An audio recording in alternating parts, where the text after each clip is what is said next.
ये है आपका पूर्ण विराम। क्या है?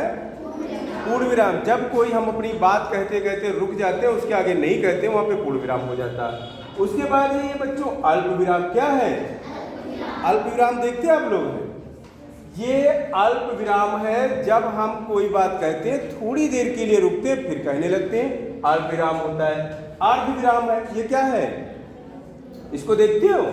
ये अर्ध विराम है, यानी पूर्ण विराम से कम देर रुकना और अल्प विराम से ज्यादा देर जहां पर रुकते हैं वहां पे अर्ध विराम मेरा लगता है। आ रहा समझ में?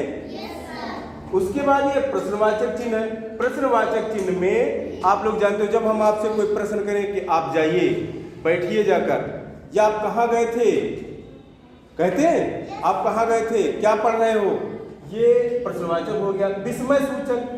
विस्मय सूचक वहां होता है या तो अधिक खुशी हो या तो अधिक दुख हो। समझ में आ रहा? उसके बाद निर्देशक चिन्ह। निर्देशक चिन्ह वहां होता है जब कोई निर्देश देता है, आदेश देता है। जैसे आपके पापा कहेंगे जाओ पढ़ने, तुम कहाँ बैठे हो। अभी एक उदाहरण देता हूं, उसने कहा रवि कहाँ बैठे हो, तो जैसे उसने रवि कहा, उसके बीच में जो आपका निर्देशक चिन्ह लगता है आगे कुछ कहने के लिए, वहां पे ये निर्देशक चिन्ह होता है। उद्धरण चिन्ह। जब कोई अपनी बात विशेष कहते हैं और उसको उद्धरण चिन्ह में बंद करते हैं, तो यहाँ पे ये निर्देश आदेश मतलब बताता है कि उद्धरण चिन्ह लगा है, यहाँ पर कुछ विशेष बात है।